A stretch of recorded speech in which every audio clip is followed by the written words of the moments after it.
Mas agora nós vamos ficar bem mais contente também, porque hoje o nosso palestrante é a primeira vez que vem no Brilha a Vossa Luz. Já veio no Chico, né?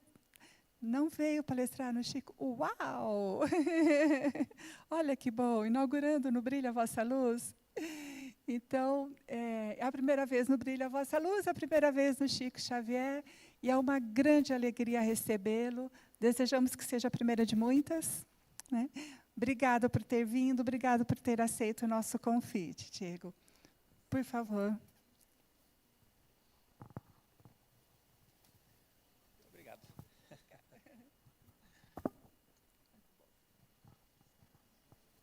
Maravilha. Guia eu ali, se eu escapo. Guia eu ali, que eu escapo.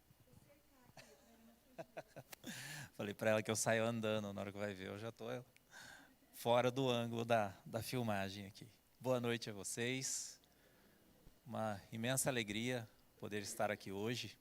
Como a Ângela disse, primeira vez que nós estamos aqui palestrando, falando aqui na casa. Então, sempre é motivo de festa dentro dos nossos corações. E nada mais fácil, mais agradável do que vir aqui falar e tá todo mundo com o coração já preparado, né? Depois da Edna, a oração da Angélica também, a meditação da Ângela, faz com que a gente entre num mesmo padrão de sintonia e os nossos corações possam se alinhar para essa reflexão que nós vamos ter agora nessa noite, né? A Ângela falou no começo sobre a relação de perguntas, né? E falou, podem fazer perguntas bem difíceis, né, para ele responder. E eu costumo brincar, se fizer pergunta difícil, o máximo que vai acontecer, vocês vão ficar sem resposta. No mais, está tudo tranquilo. Mas a gente vai tentar aqui refletir. E foi pensando nisso que me surgiu aqui uma ideia do que a gente ia assuntar nessa noite, né? Porque eu observo muito entre as casas espíritas, aqui todo mundo tem frequência realmente na casa espírita ou está conhecendo agora, começando agora? Tem alguém aqui que é novato? Muito bom. A gente já pula essa etapa então. Porque eu observo muito na relação da nossa frequência na casa espírita, uma busca assim incessante por conhecimento da doutrina.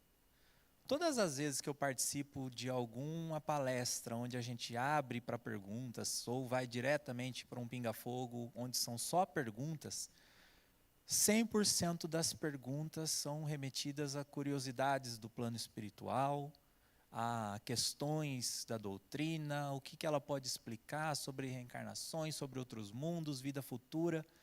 Eu nunca vi alguém se perguntar, ou me perguntar, na verdade, sobre si mesmo. E acredito que parando agora para pensar, nem eu fiz isso. Mas aqui, enquanto eu estava sentado, eu comecei a refletir sobre isso. Porque a doutrina espírita, num contexto geral, ela não vem falar sobre espiritualidade, falar sobre outros mundos, falar sobre a pluralidade das existências. Ela vem falar sobre nós. Ela vem usar todo o conhecimento que há através do tempo, tudo aquilo que Jesus deixou através do seu evangelho, sobre a nossa transformação, sobre como nós iremos nos modificar. Porque nós observamos que o mundo, de certa forma, ele está chegando numa grande epidemia mental, né? Nós vemos o índice de pessoas adoecidas de uma forma psicológica, de uma forma afetiva, de uma forma amorosa, de uma forma espiritual muito maior do que em outros tempos. Porque cada vez mais o nosso avanço, a tecnologia, a ciência, o conhecimento, tudo que vai progredindo, vai tirando de nós funções manuais. Diminuição da força bruta, da força humana. Hoje a gente olha as lavouras, por exemplo, é tudo máquina. É difícil a gente ver aqueles ônibus antigamente, dos rurais, com centenas de trabalhadores ali num serviço braçal. Hoje é tudo máquina. Dentro das indústrias, também. Nós vemos um grande nível de automação acontecendo dia a dia, dentro até da parte de relacionamentos, né? Hoje a gente entra em mercados, em lugares que não tem mais um atendente. Você chega, passa a sua própria compra no caixa e faz ali o pagamento e vai embora.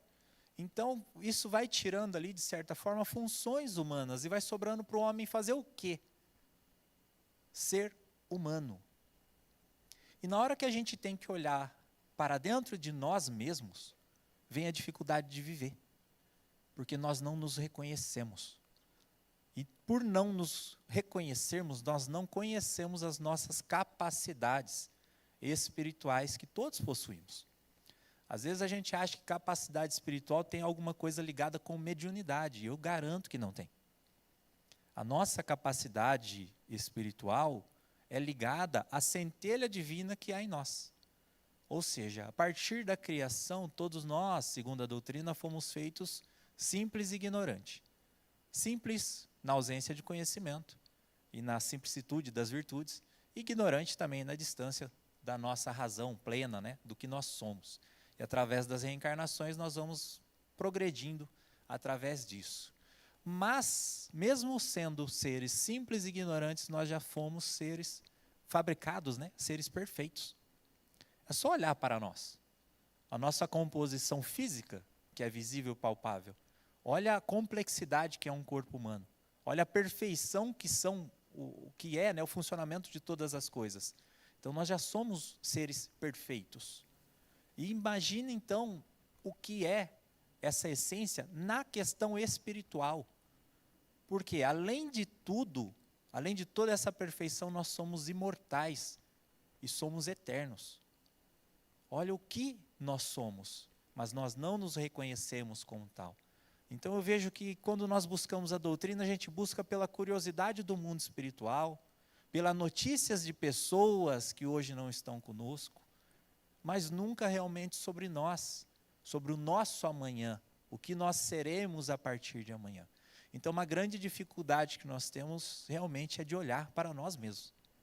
E quando a gente, como eu via falando, né, enfrentando essa pandemia espiritual, e a gente olha para nós para tentar reconhecer o que nós precisamos transformar, a gente terceiriza. E não terceiriza como vínhamos há séculos terceirizando para a religião resolver, para uma outra pessoa resolver. Mas todos os nossos sentimentos, angústias, remorsos, ausência de perdão, mágoas, tudo a gente joga para uma culpa de outra pessoa. Mas se está em nós, não é culpa do outro. Se está em nós, qualquer tipo de sentimento não é culpa do outro. Às vezes a gente fala, mas a pessoa falou coisas para mim que me magoaram. Mas quem se magoou? Foi a pessoa ou fomos nós? Eu falo que a única pessoa que tem a capacidade de me ofender e me magoar sou eu. Porque eu permito que aquilo que estava fora passe a viver dentro de mim. Então isso é o quê? É a distância que nós temos desse conhecimento de nós mesmos. Porque racionalmente não permitiríamos que isso adentrasse dentro da minha vida, dentro da minha consciência, ao ponto de ficar me incomodando. Ao ponto de ficar tirando de mim o quê? Aquilo que eu mais peço para Deus, ter paz. Mas veja que Deus já nos deu a paz, porque fez a gente sem esses problemas. Agora nós vamos, através do tempo, permitindo que eles façam parte de nós. E às vezes, nós não só nessa relação assim de discussões, de controvérsias, mas às vezes nós culpamos pessoas, por exemplo, que retornaram para o mundo espiritual da nossa frustração da vida aqui. Quantas vezes nós jogamos a culpa de não conseguir continuar no luto daquela pessoa que se adiantou à vida espiritual? Às vezes a gente fala, mas eu estou triste demais, eu estou sentindo muita falta, e não olhamos para nós, porque quem está sentindo falta? Nós. por que estamos sentindo falta? O que essa falta representa dentro de mim? A gente não consegue olhar para si mesmo, a gente sempre vai olhar para o próximo. Falar, olha, eu estou triste hoje, eu estou nessa situação porque fulano desencarnou. Porque meu filho, minha mãe, meu pai, meu avô, alguém da minha vida desencarnou. Por isso que eu vivo triste. Então nós estamos culpando alguém que está vivendo por uma situação que nós não estamos conseguindo lidar e viver. É fácil? Não é fácil. É óbvio que não. Mas se a gente usar realmente do conhecimento que a doutrina nos doa, não só da doutrina espírita, mas de tudo aquilo que Jesus veio e nos disse, a nossa razão deveria suprir esse momento. E olharmos, tudo bem, eu estou sentindo saudade da presença física, ok, mas eu tenho certeza da continuidade da vida, e isso deve ser um remédio paralelo, vamos dizer, da situação que eu estou vivendo, para que eu consiga continuar com razão e cuide da minha vida aqui e me entregue ao final dela melhor do que eu vim, que essa é a verdadeira proposta da vida. Nós sairmos daqui melhores do que viemos. Só que sem se conhecer, a gente não sabe nem de que estado que a gente chegou. Então é necessário olhar para nós. É necessário ter olhos para a própria vida. Porque quando Jesus pede sobre o maior dos mandamentos, ele vai e nos fala, amar a Deus, ao próximo e a si mesmo. E esse amor de uma maneira linear, horizontal. Falei bastante essa semana sobre isso, em outras casas, em outras oportunidades. Porque a gente tem o quê? Um amor totalmente desequilibrado. Nós doamos tudo da nossa vida, doamos a vida por outra pessoa, mas não doamos minutos, por exemplo, como esse de uma meditação a nós mesmos. Porque a meditação, né, segundo as culturas hinduístas, é quando nós viramos aquele terceiro olho, né, seria o quê? Nós centralizarmos a vista para dentro da própria consciência. E quem de nós faz isso? Quem de nós se permite isso? Eu brinquei com a minha terapeuta esses dias, que ela falou para mim que eu precisava fazer isso. Eu falei, olha, eu acho que eu não gosto de mim. Porque quando eu fico sozinho, eu fico incomodado. Então não é fácil. Mas nós deveríamos colocar em prática isso que nós estamos vivenciando dentro da casa espírita. Eu falo que a doutrina ela nos oferece resposta a todas as coisas. Nos oferece sentido a todas as coisas. Só que a gente, como eu falei, é só numa questão intelectual que vamos buscando o conhecimento da doutrina e não colocamos ele na prática realmente.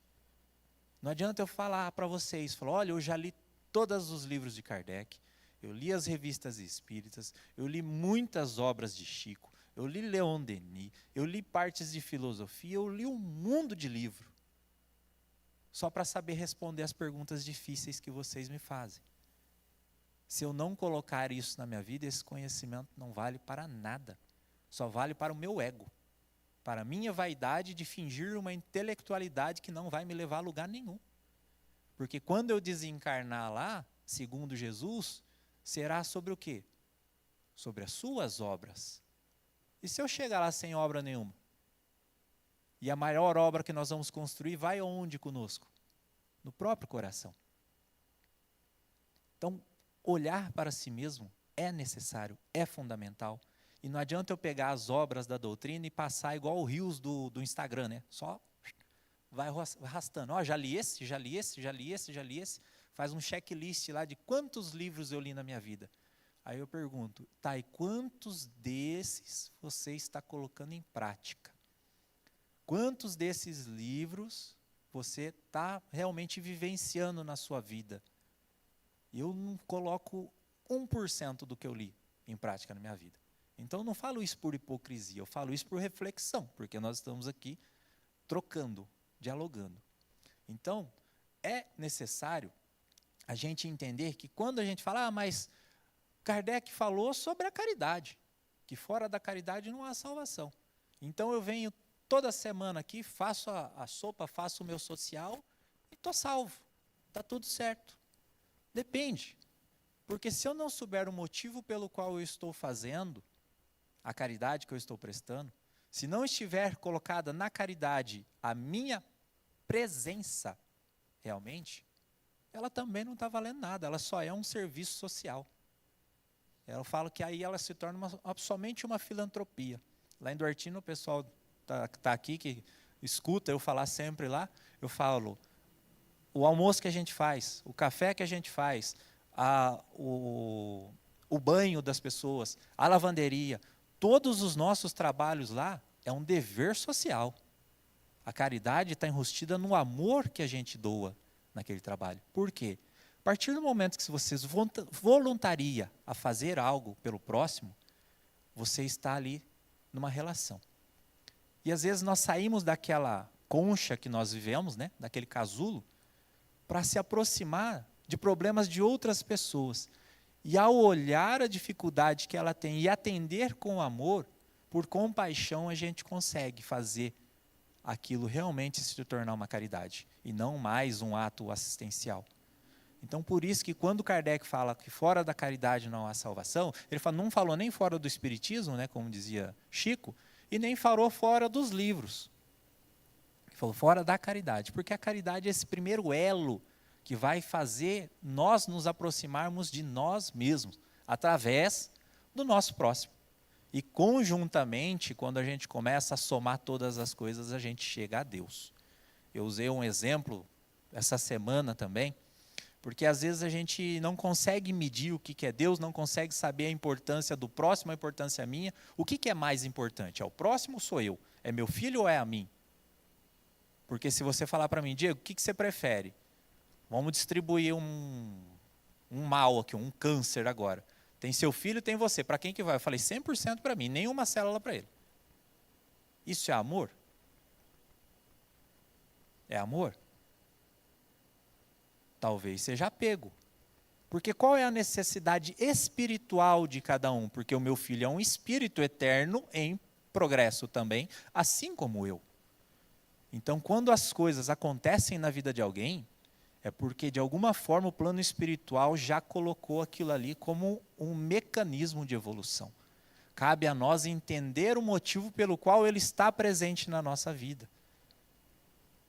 Veja o quanto que há de solução quando a gente para olhar para nós como seres humanos e esquece os seres funcionais, porque eu, como pai, sou um ser funcional. A minha função é ser pai. Mas o dia que eu desencarnar, que desfigurar essa família, eu ainda continuo sendo pai? Não mais. Até porque numa encarnação passada, os meus filhos poderiam ser os meus pais. Então veja que esses ciclos vão fazendo que a gente se conheça mais. Se conheça e permita mais também. Aceite mais as coisas. E não uma aceitação por subordinação. Uma aceitação por compreender. E quando não conseguimos compreender, uma aceitação pela fé da confiança nos planos divinos. Quanto tempo nós temos? Eu vou falando aqui, eu me perco, hein? Ótimo. Então, olha o quanto que é importante usar o conhecimento que Jesus nos deixou, que Kardec nos deixou, para transformar realmente as nossas vidas e afastarmos dos nossos problemas. Tem uma pergunta do Livro dos Espíritos que pergunta, né, o quanto que nós podemos ser felizes? Ou o que faz a pessoa se tornar infeliz? Ele fala, o que torna o homem infeliz é a sua distância com Deus. E a distância com Deus não é uma distância com a religião, porque nós não encontramos Deus na religião. Nós encontramos Deus dentro de nós. Nós encontramos Deus nessa necessidade que nós enxergamos no próximo. Como eu vinha falando, é no todo que nós encontramos Deus, porque Deus é a soma de todas as coisas, né? Na cultura hermetista, ele fala, Deus é o todo, e o todo está em tudo, e tudo está no todo. Em resumo, eu falo que se a gente resumisse nessa cadeira, qual que seria a parte mais importante dela? Ela fala, é o assento. Tá, mas e se eu tirar uma perna? Ela vai cair. Então é a perna. Tá, e se eu tirar o assento? Você não consegue ficar em cima dela. Fala, mas se eu colocar as pernas no assento, eu vou tirar o encosto, suas costas vai doer. Então o que é importante ali? O todo. Então, para Deus, não existe um mais importante que o outro, não existe um melhor do que o outro, não existe essa desigualdade.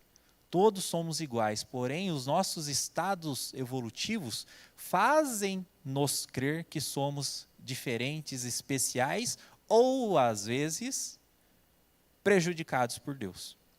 Que a grande maioria de nós, às vezes, pensa, né?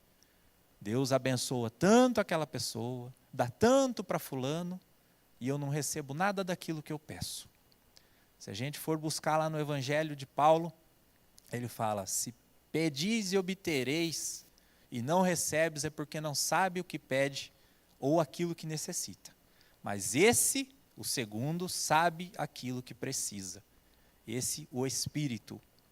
Porque quando viemos para reencarnar, nós somos espíritos somente. Quando estamos encarnados, nós somos espíritos em um corpo físico. Por quê? Porque nós precisamos dele para provar, para expiar, para viver aqui situações que a gente possa evoluir. E antes de vir como espírito, nós escolhemos muitas vezes as nossas provações, as nossas dificuldades, aquilo que nós necessitamos. Por isso que Paulo fala, esse outro espírito sabe aquilo que precisa. E quando nós viemos aqui na prática, realmente, né, aí já enrosca, já fica difícil de fazer. Eu usei um exemplo numa fala outro dia. Falei, se a gente fala, olha, gente, vai ter uma maratona aqui e é beneficente. Faz a inscrição, essa inscrição vai ajudar aqui o Chico Xavier, que tem várias obras sociais, então, quanto mais pessoas estiverem inscritas lá, mais o bem vai acontecer, mais caridade a gente vai poder fazer. São 42 quilômetros, todo mundo se motiva, né? Oh, vai ajudar o bem. Legal, a gente vai e se inscreve. Quem garante que a gente vai conseguir chegar nos 42 quilômetros? Entendeu? A coragem na hora ali, a empolgação faz a gente investir. Agora, cumprir depois vai ser difícil. É assim que funciona para reencarnar. A gente chega lá, está super corajoso, mega empolgado. Porém, na hora de vir aqui realizar realmente, falta. Por quê? Porque depende de nós e não de Deus. Vale o quê? O mérito, mas o mérito vem através do quê? Do esforço. E o esforço é 100% nosso. 100% nosso. Ninguém vai arrancar a mágoa de dentro do meu coração que eu permiti entrar. Ninguém vai fazer com que o perdão me liberte se eu não perdoar. Então é tudo entre eu e Deus, como diria a Madre Teresa, né? Então nós precisamos confiar naquilo que nós somos. E quando nós não conseguimos confiar naquilo que nós somos, confiamos em Jesus. E não como Ele, o Salvador, o cara que veio para libertar os meus pecados, que eu posso errar à vontade, que está tudo certo. Não. Confiamos na companhia espiritual dEle, na luz dEle que nos guia, na luz dEle que nos orienta para que a gente fuja das nossas más tendências, das nossas mazelas, né? Que nós somos tão apaixonados ainda por elas. Mas que a gente consiga, através da fé e das palavras do Cristo, nos orientar, nos nortear, através desse guia, desse norte, que é o próprio Salvador. E Ele mesmo nos disse que estaria conosco até o cessar dos séculos. Lembramos a bondade de Deus que fez o tempo eterno, ou seja, Jesus estará conosco para sempre. Deu tempo? Agora deu, né?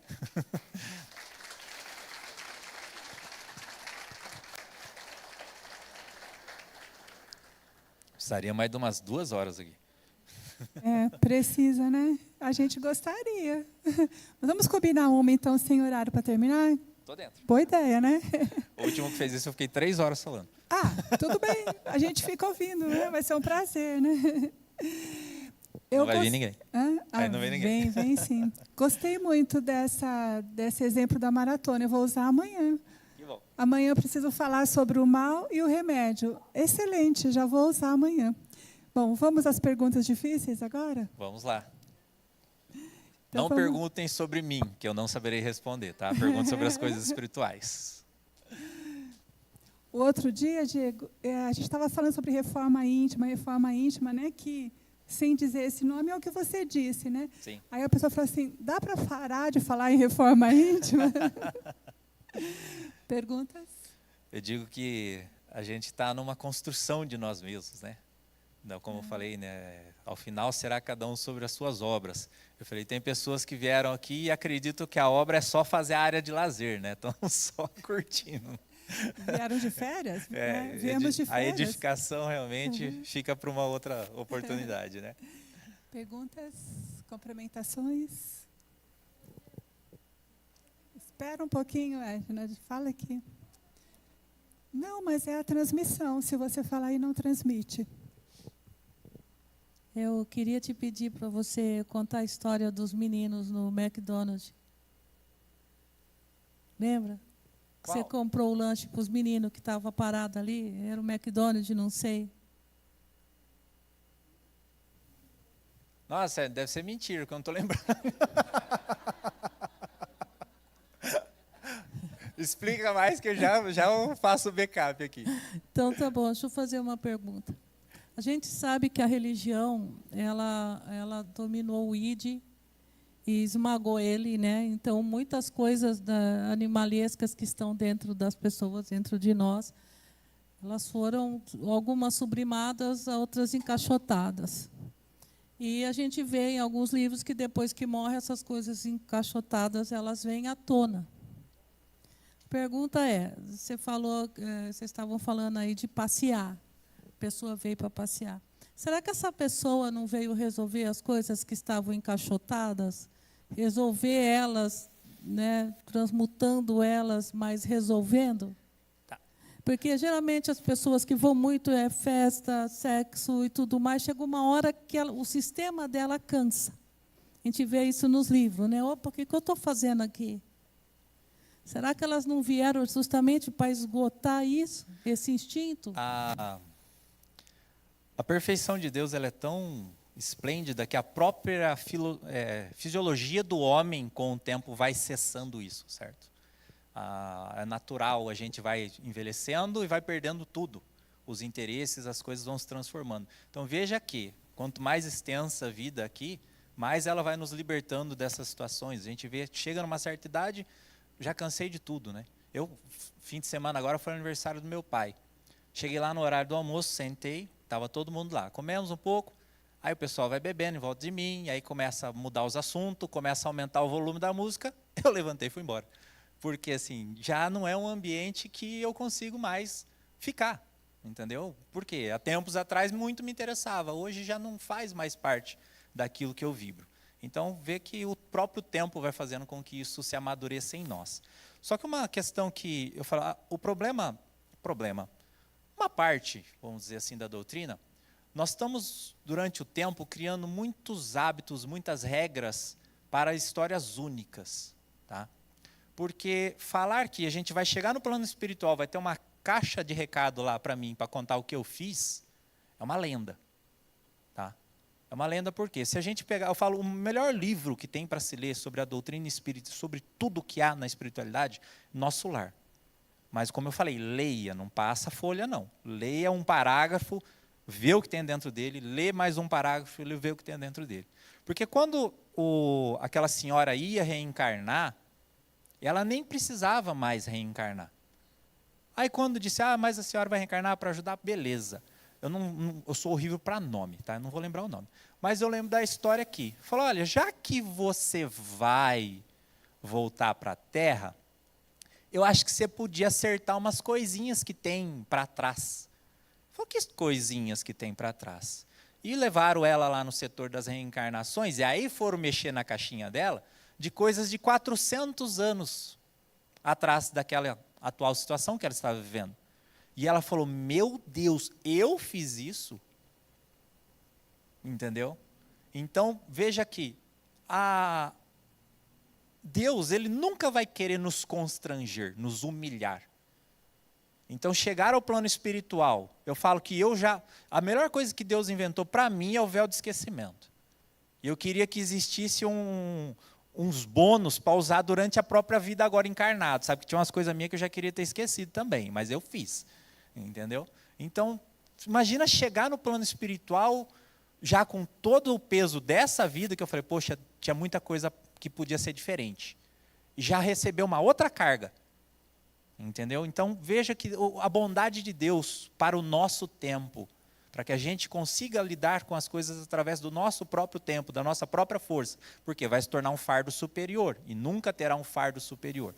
E nesse livro ele fala, no nosso lar, 400 anos atrás, e até então a gente olhava para ela como um ser de luz puro que não precisava mais reencarnar na Terra. Mas tinha coisas ali para trás que ela precisava acertar, que ela mesmo se espantou. Por quê? Porque estava ali guardadinho. Como eu falei, mágoa, ódio, raiva, rancor, qualquer outra coisa, fica em nós. Agora, se nós não tivermos vista para nós mesmos, nunca iremos descobrir aquilo que nós precisamos modificar. Vamos ficar exigindo transformações das outras pessoas, mas nunca nós. Correto? Muito obrigado. Bom, eu não posso ficar sem comentar, né, gente?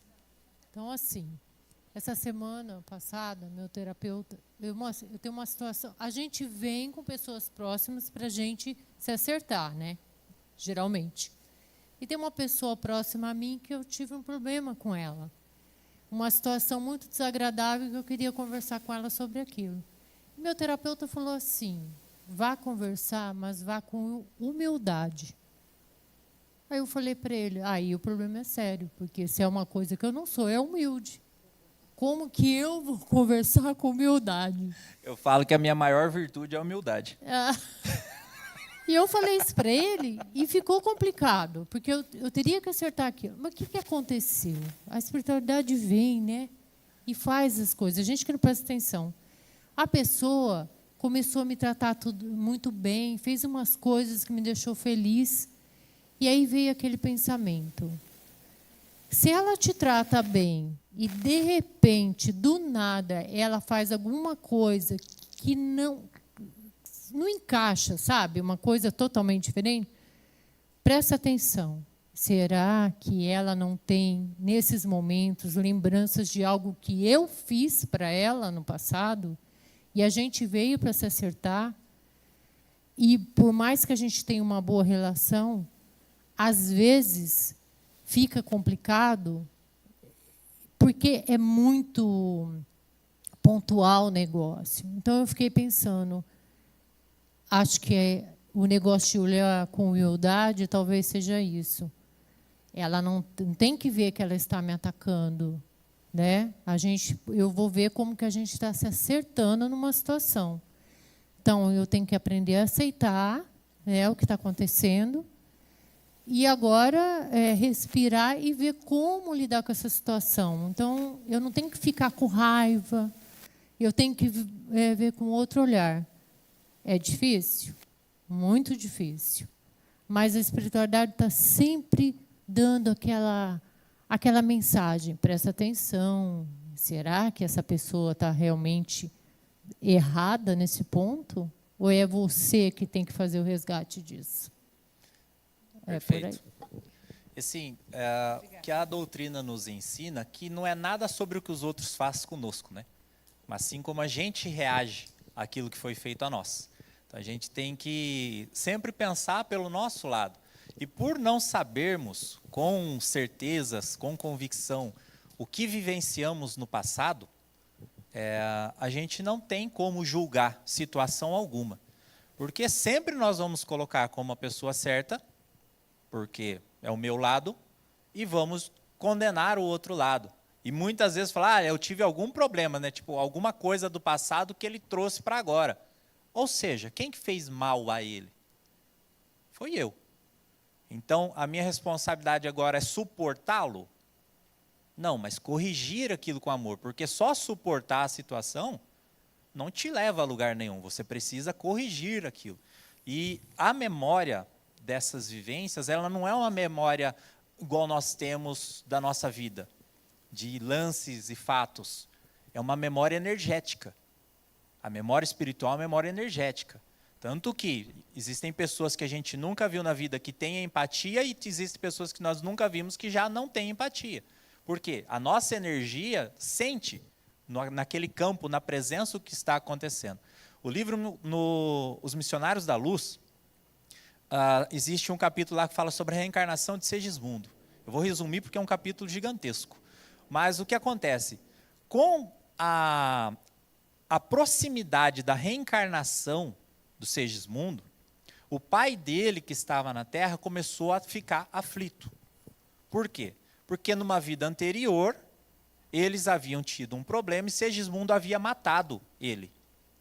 E aí, a esposa, que seria a mãe de Segismundo, era uma pessoa de elo entre os dois e aceitou vir como esposa e a pessoa que foi assassinada como pai para receber o assassino como filho. É a melhor forma de perdoar. Eu não sei se um dos meus filhos me matou na encarnação anterior. Eu sei que eu não ligo mais para isso. Não me importa o que eles me fizeram. Eu os amo. Então, a melhor forma que Deus faz para haver o perdão é a reencarnação. Porque se chegar lá na parte espiritual e falar, ó, Diego, igual que teus filhos fez, eu não quero saber. Daqui para frente eu só amo. Está tudo certo. Então, com a proximidade da reencarnação, relata lá o André Luiz que ele começa a viver aflições. Começava a ter pesadelos e lembranças nos sonhos que havia aquela pessoa que chegava nele e novamente tinha o ato, né? A morte, o homicídio. E aí o que o plano espiritual faz? Fala, vamos fazer todo mundo dormir, vamos reunir eles aqui em cima para passar limpo de novo a história.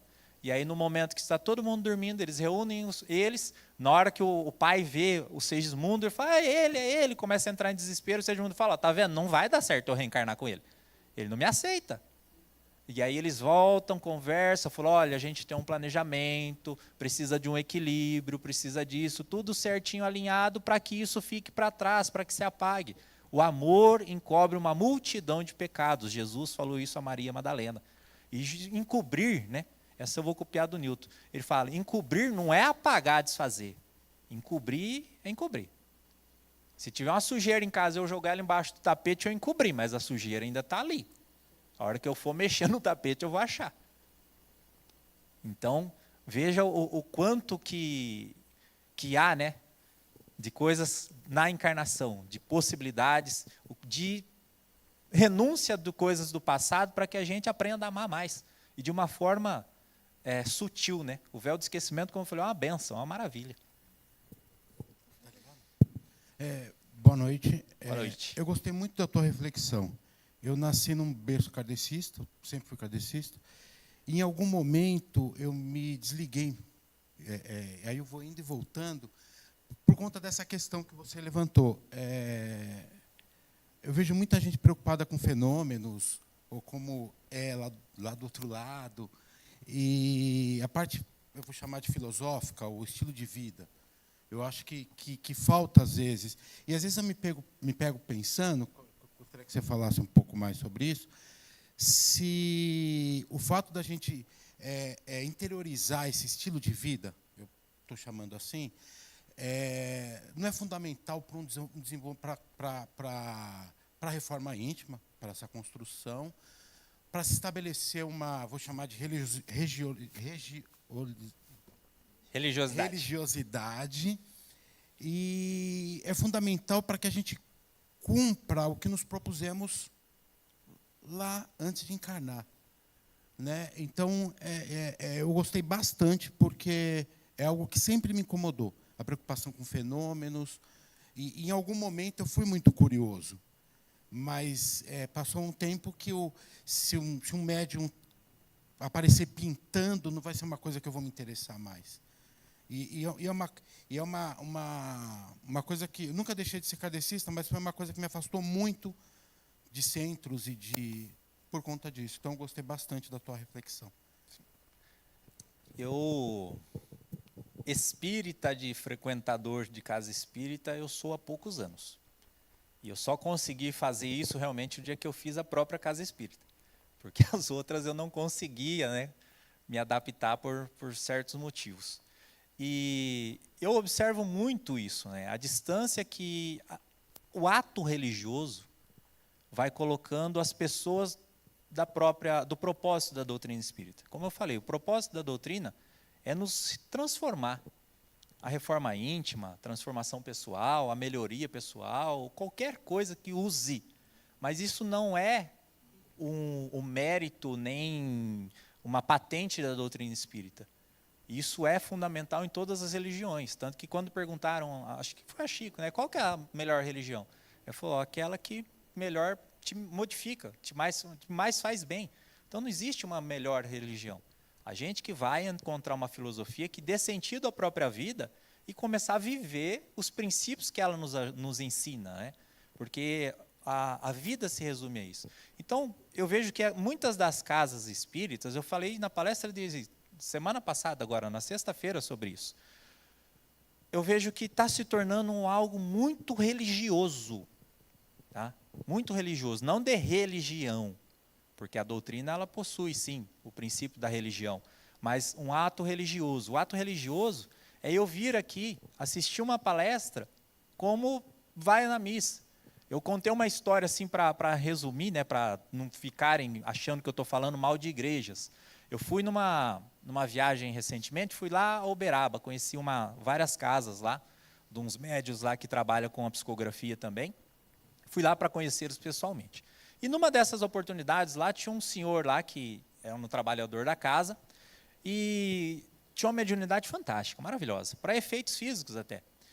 E aí uma pessoa falou para mim, Diego, você tem que ver, no final, a hora que ele vai fazer a prece, o mentor dele é de um outro lugar, de um outro país, ele faz uma prece numa outra língua, e eu não vi ele, né? Eu estava conversando com essa moça, falei, grande bosta, a mesma coisa de fazer a missa em latim, ninguém entende nada. O rapaz estava aqui, assim. Mas valeu, porque no final ele fez a prece inteira em português, né? E eu entendi. Então, que é um ato religioso, sem sentido, sem fundamento realmente para a nossa transformação. Então é necessário que as coisas façam sentido para a nossa vida. Eu estudo a doutrina espírita desde os meus 14 anos, mais ou menos. Comecei a estudar e depois dos 30 que eu fui me envolver com o trabalho da psicografia, que eu fui me envolver com a casa espírita, enfim. Mas até então eu não tinha essa frequência justamente por isso. Eu tinha grandes dificuldades de entender. Eu falava, uma coisa é o que eu estou lendo, uma outra que eu estou vendo. Então, eu tinha essa complicação. E eu vejo que falta muito isso, porque às vezes a gente vai em centro, tem 50 reuniões mediúnicas. E tem um atendimento fraterno. Por isso que as pessoas estão doentes. Porque a gente está focado na doutrina esperando coisas do fenômeno. Esperando que a espiritualidade venha e monte um circo conosco. Só que isso o tempo vai desfazendo. Assim como as mesas lá no começo balançavam, fazia barulho para chamar a atenção. E para quê? Para demonstrar a consciência da vida que havia por trás dela, respondendo perguntas. Passou da mesa, descobrimos não, né? Cientizamos a mediunidade, de uma forma que a gente conseguisse entendê-la e praticá-la. Começou-se as reuniões. Para quê? Para dar certeza nas pessoas sobre a manifestação dos espíritos, a influência deles na nossa vida, a continuidade da vida e a responsabilidade de todos os atos que nós fazemos aqui. Só que chega um tempo já que eu acho que isso já foi, porque nós já entendemos, já deveríamos pelo menos ter entendido. E qual que é o fundamento nosso agora? Como eu falei, assim como vem a automação, hoje você jogar no chat GPT, ele te dá um livro pronto, te dá uma carta psicografada, fala o que você quiser. Então, você já não precisa mais nem do médium, vamos dizer assim, né? de certa forma. Vai sobrar o que para mim, então? Se eu já não vou mais ver mesa fazer barulho, se eu não vou mais na reunião para manifestar espírito, vai sobrar o quê? Ser eu. Viver a mim. Porque é para isso que nós estamos aqui. Cada um aqui está para viver a si próprio. Cada um aqui está para buscar esse autoconhecimento, esse autodesenvolvimento, que é isso que vai te fazer sentir perto de Deus. É isso que vai te dar a certeza que você está ligado a Ele. Maravilha? Muito obrigado. Poxa. Passou do tempo hoje, né? Ninguém percebeu. Ninguém percebeu, Muito foi obrigado. Combinado. Diego, obrigada por ter vindo. Aqui eu costumo contar assim, que entrou na minha lista, na agenda, está complicado. Eu fico chamando. Obrigada, maravilhoso, gratidão.